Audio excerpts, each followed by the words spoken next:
दीपगन के वैद्य हैं, आज जिनके परेशानी से पीड़ित हैं, आज उनकी बिना किसी खर्चे के निःशुल्क जांच होकर के और अब उनकी समस्या पूरे शरीर की जांच का रिकॉर्ड घट बासी जी के खाते में दाखिल करेंगे और जिसके माध्यम से तुम्हारी समस्या का समाधान होगा। मुझे लगता है आप लोग परेशान हो जाते हैं, आप लोग जरा सा ठेस लगते से एकदम हिम्मत तोड़ देते हैं। मुझे तो लगता है कि आपका साहस कमजोर हो गया है। साहस और भक्ति और आस्था जब विकलांग हो जाता है तो फिर पैरों से भी अदासाई हो जाते हैं और यह विकलांग नहीं होना चाहिए, क्योंकि तुम सनातनी हो, जज्बाशील हो और तुम्हारा ही जज्बा जब और विश्वास आस्था जब विकलांग हो जाएगा तो फिर भगवान किन के सहारे धरती पर आकर के तुम्हारा कल्याण करेगा। इसलिए मेरे प्यारे भक्तों, आप आगे बढ़िए, आप जागिए। आप भारतवासी हैं और इस भारत के चट्टान मिट्टी से तुम्हारी रचना है। जो बड़े बड़े शूरवीरों ने हंसते हंसते और देश को जान कुर्बान की, लेकिन हिम्मत नहीं हारे और आंखों में आंसू नहीं लाए। उस देश की तो मिट्टी और उस देश की रचना है और उन पूर्वजों की आप संतान हैं। भारत सोने की चिड़िया है, तपोभूमि है, डर गया ओ मर गया, उसमें कुछ नहीं है। डर गया वो मर गया और अड़ गया वो पार गया, अड़ जाएगा वो पार जाएगा और डर जाएगा वो मर जाएगा। डरिए मत, आइए हिम्मत बांधिए और भगवान विष्णु घट बासी जी आपके साथ हैं। देश और सनातन का उत्थान करने के लिए झंडा आगे बढ़ाइए और अपने अंदर जज्बा लाइए। हिम्मत मत हारिए बीमारी से, हिम्मत मत हारिए गरीबी से, हिम्मत मत हारिए लड़ाई से और हिम्मत मत हारिए निशाचरों से।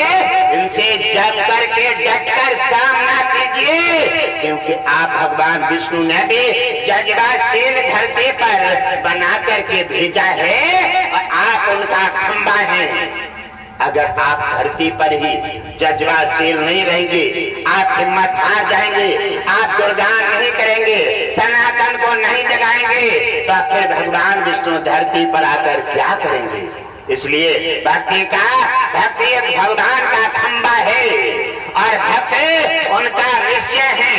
ऐसा ही आप निश्चय बढ़ाइए, आगे बढ़िए और आप अपने सनातन के लिए, आने वाली युवा पीढ़ी के लिए मार्ग दे करके उनका कल्याण कर दीजिए। बोलिए सत्य सनातन धर्म की जय।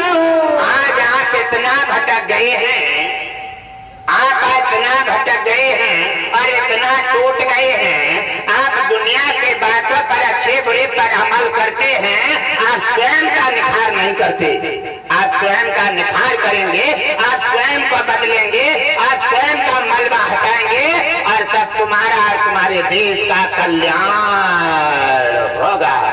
और आप स्वयं को नहीं बदल पाए तो चिंता मत कीजिए, कुछ होने वाला नहीं है। न बीमारी हटेगी, न घर की कलह हटेगी। अगर ऐसा ही हाल रहा तो आप चिंता मत कीजिए। भारत को पाकिस्तान बनने में देर नहीं लगेगा। आप समझ लीजिए, भारत सोने की चिड़िया है, तपोभूमि है। आप किसी के धर्म का विरोध मत कीजिए, आप अपने धर्म का प्रचार जरूर कीजिए। आपको धर्म को अपने को प्रचार करने में, आपका धर्म का उत्थान करने में और आपका धर्म को बढ़ावा देने में कोई गुनाह नहीं रोक सकता। आगे बढ़िए जज्बा के साथ और अपने सनातन का झंडा लेकर के रोड पर आ जाइए और उनका उत्साह के साथ गुणगान कीजिए। भगवान विष्णु समस्त देवता और पवन पुत्र हनुमान जी भी झंडा लेकर के आपके साथ खड़े। अब मैं क्या करूं, आपको दिखाना चाहता हूं, आपको जानाना चाहता हूं। आप थोड़े आगे बढ़ते हैं तो पहले पीछे हट जाते हैं। थोड़ा विश्वास होता है तब तक घर पर जाते हैं, सोच लेते हैं कि सत्संग करो, सनातन का झंडा ऊंचा बढ़ाओ, और तब तक घर में कहते हैं कि तुम सत्संग करते रहोगे, जब बच्चे कहां से पलेंगे। ठीक बात है, ये भी अच्छा है, बच्चा पाल ले। जब ये क्या है, एक बच्चा आया था 14-15 साल का, और आकर के घटघट बासी जी के चरणों में बैठ गया। और बैठ गया, उसने कहा गुरुदेव हम कुछ पूछना चाहते हैं। हमारे दिल में बड़ी खुशी की सैलाब आई। हमें लगता है कि सुभाष चंद्र अभी जीवित हैं, सुभाष चंद्र जैसे बोस जैसे अभी जीवित हैं। हमें लगता है कि हमारा भारत पनप रहा है। और आपको अपने देश के लिए, अरे समस्त संसार आज तुम्हारे देश का क्या हाल हुआ, वो तुम थोड़े ही दिन हुए हैं, आप उसका क्या फिर चाहते हैं कि वही हाल हो। इसलिए क्या होता है कि हमें प्रेम नहीं है, हमें संगठन नहीं है, और हम जाति भाग में बट गए हैं। हम हिंदू हैं, हम हिंदुस्तानी हैं, और हम सभी सनातनी हैं। हम न पंडित हैं, न हम नाई हैं, न ठाकुर हैं, हम केवल सिर्फ हिंदू हैं। हम हिंदू और भाई भाई आगे बढ़ो, कल्याण होगा। और अगर बट गए तो चिंता मत करो, बट गए चिंता मत करो। अरे रोडों पे चल लो तो छोड़ दो, ये गाड़ियां चल रही हो ना, आधे द्वारे दोपहर गाड़ियां छीन ले जाएंगे, और तुम्हारा वहीं कलमा कर दिया जाएगा, तुम्हें बचाने वाला पैदा नहीं होगा। अगर समरना चाहते हो तो समर जाओ। अपने हिंदुस्तान का और अपने सनातन का, अपने धर्म का प्रचार करना एक आजादी है, आजादी है, कोई नहीं रोक सकता। हम किसी का विरोध ना करें, कोई अपना धर्म का प्रचार कर रहा है, ये उसकी आजादी है। हाँ, किसी के धर्म का विरोध करना ये तुम्हारी आजादी नहीं है। आप अपना धर्म का प्रचार करें, आप अपने परिवार का जज्बा बनाएं, आप आगे अपनी युवा पीढ़ी को खड़ा करें और आजाद हो जाएं। वरना ऐसे ही सोते रहे तो सो लो, सोते ही रहोगे। किसी दिन भारत से निकलने और भागने का भी तैयारी कर लो, मौका नहीं मिलेगा। इसलिए जग जाओ, आप केवल एक ही रास्ता रखो, केवल हम हिंदू हैं, हम हिंदुस्तानी हैं, भारत हमारा देश है, सोने की चिड़िया है, और हमारा सनातन हमारा मजम है। इसके लिए मरेंगे मिटेंगे और इसके साथ हमेशा खड़े रहेंगे। अगर जगना है तो जग जाओ प्यारे, वरना और क्या हो सकता है। पहले हमारे समय में अच्छा, फिर भी अंग्रेजों के जमाने में अच्छा था, क्योंकि गुरुकुल थे, गुरुकुल, और गुरुकुल में वेदों के बारे में, साधु संतों के बारे में, धर्मों के बारे में बताया जाता था।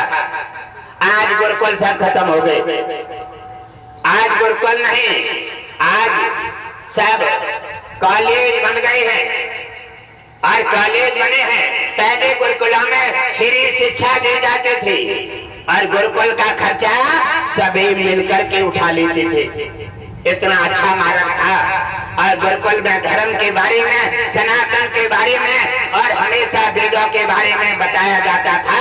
तुम्हारा भगवान विष्णु कौन है, राम कौन है, और तुम सनातनी हो, सनातन के लिए मरने मिटने के लिए तैयार रहो, क्योंकि इसको छोड़कर नहीं जाना है। और आज तो गुरुकुल भी नहीं है, आज क्या है, इंग्लिश मीडियम, इंग्लिश मीडियम पढ़ाओ।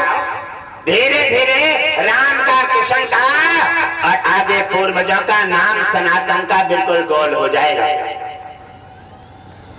ऐसा ही अगर भी रहा तो बिल्कुल गोल हो जाएगा, कुछ नहीं रहेगा।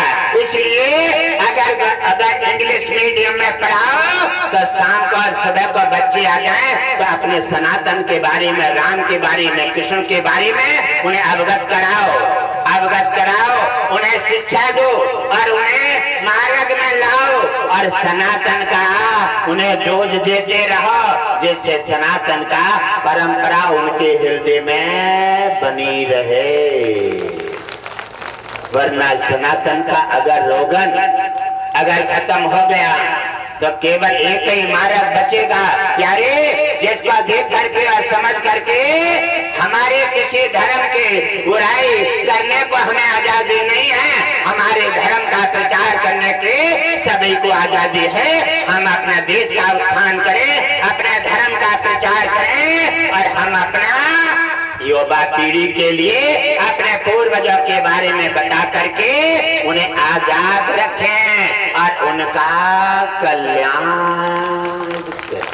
बोलिए सच्चे दरबार की। मेरे प्रिय परिवारजनों, आप अपना अपना आसन ग्रहण करो।